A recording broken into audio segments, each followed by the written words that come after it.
avocat à la cour pour assister Mamadou Fofana dans le cadre de l'audition de ce matin par la RADDHO, la Rencontre africaine pour la défense des droits de l'homme, qui est une organisation de défense des droits de l'homme très bien connue dans ce pays, qui œuvre pour le respect des droits de l'homme en général et le respect de la liberté d'expression, de la liberté d'opinion et de la liberté de la presse en particulier.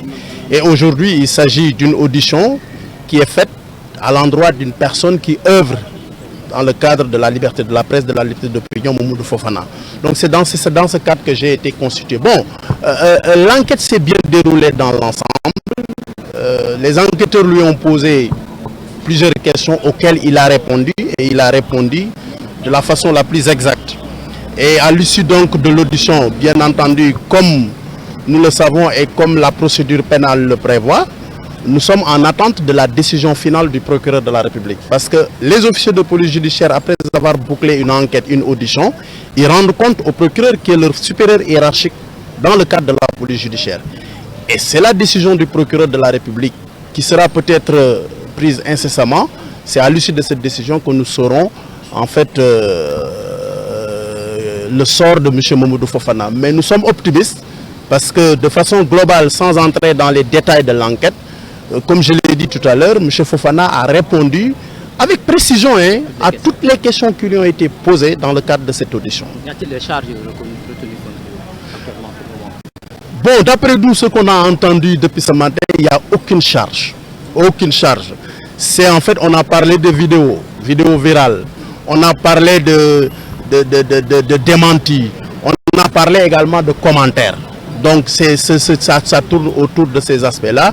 Mais de façon globale, moi, je n'ai pas vu de charge en fait quelconque qui puisse peser sur Mamadou Fofana.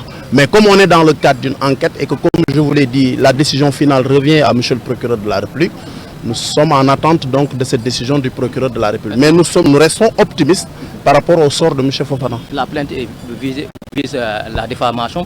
Dans ce cadre, est-ce que ça peut tenir? Oui, la plainte vise des faits.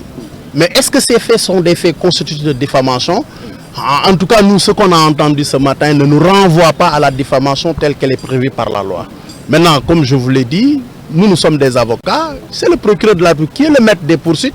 C'est à lui de donner suite par rapport aux éléments de l'enquête, aux éléments de cette audition. Mais nous l'attendons. Mais en tout état de cause, nous estimons que les faits pour lesquels il a été auditionné ce matin, ce sont des faits qui ne renvoient à aucune qualification pénale, ni diffamation, ni autre chose.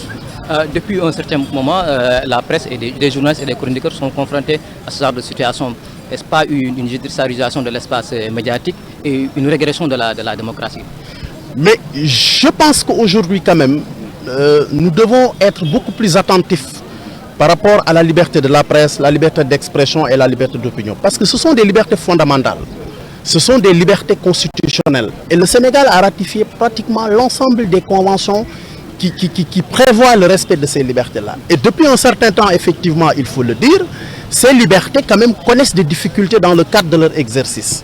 Et je pense qu'il est temps aujourd'hui qu'on leur se ressaisisse pour que le Sénégal puisse retrouver son visage en tant que pays vitrine de la démocratie.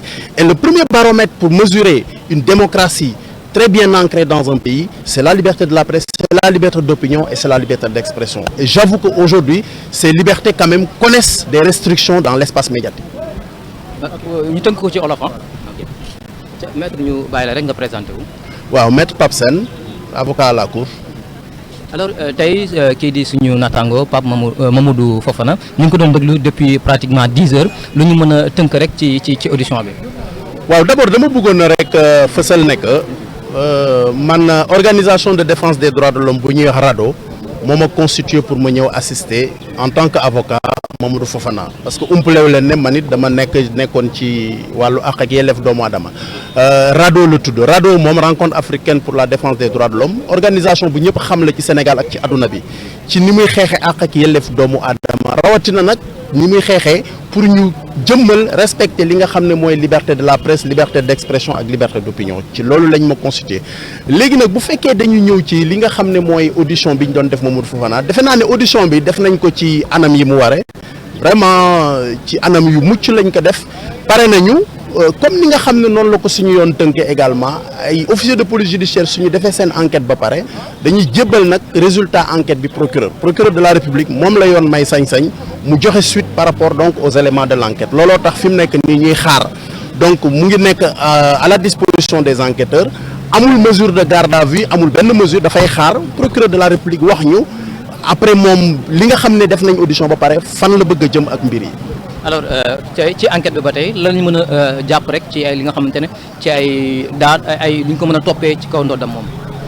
waaw en tout cas ñun li nga xam ne dégg nañ ko ci enquête bi sans que ñu dugg ci détails yi parce que y a le secret de l'enquête nemmeekuñu en tant que sachant loo xam ne ni tey mun nañu ko tuddee infraction moo xam diffamation moo xam leneen ay fait la yoo xam ne nii wax ji yëpp dafa tourné ci benn vidéo boo xam ne nii adduna bi yëpp jot nañ ci ñu gis ci kuy wax vidéo boo xamee ne que ni également ci émission la Fofana am ay commentaires yu mu def ak vidéo boo xam ne ni également beneen émission la Fofana amaat ay démenti yoo xam ne ni indi na ko gannaaw ba nga xam ne ni que ni am na yenn information donc enquête bi yëpp ci loolu la tourné loolu nag ñun ci suñu xam-xam ci suñu gis-gis amagul luñ ci nemmeeku loo xam ne ni tey war naa mën a tax ñu xalaat ne que moom enfreindre na la loi ba nga xamee ne que ni yoon war na ko mën a topp mais comme ni ma ko waxee léegi dañuy xaar ki nga xam ne moom la yoon jagleel mu joxe suite par rapport à ça muy procureur moom lan la ciy décider moo tax ñu ngi xaarandi. am ngeen ci yaakaar dina dellu ci njabootam. waaw am nañ ci yaakaar parce que nag Mamadou du délinquant vraiment du délinquant te it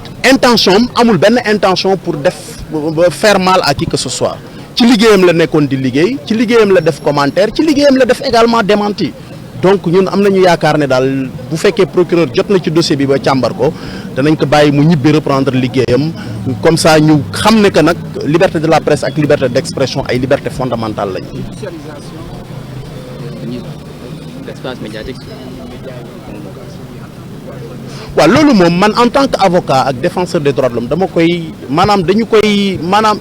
dañu koy ñaawlu parce que liberté de la presse liberté d'expression liberté d'opinion dafa bokk ci liberté yi nga xam ne ni c'est des libertés fondamentales te bu ñu fàtte ne que Sénégal dafa xaatim convention yi nga xam ne yëpp dafay jëmal liberté yooyu ba pare daf ko def ci constitution donc kon tey Sénégal bu ñu nee démocratie la te man ma gëm ne démocratie la war nañu nag bu ñuy nattuwaay bi nga xam ne moo gën a wóor ci nattuwaay liberté de la presse daf ci bokk ak liberté d'opinion ak liberté d'expression te tey nag ku nekk xam na ne liberté yooyu ñu ngi sooxe ci réew mi am nay jafe-jafe yoo xamee ne que ni ñëpp nemmeeku nañ na moo tax dañuy lancer un appel à ce que ñu revenir à de meilleurs sentiments pour que vraiment ces libertés là ñu bàyyi leen ñu exercer wu conformément à la loi parce que loolu mooy tax taarixu Sénégal ci wàllu démocratie ni ñu nawe woon ba léegi ñu naw ñu loolu mën a continuer di sax ci li nga xam ne mooy visage du Sénégal en termes de démocratie.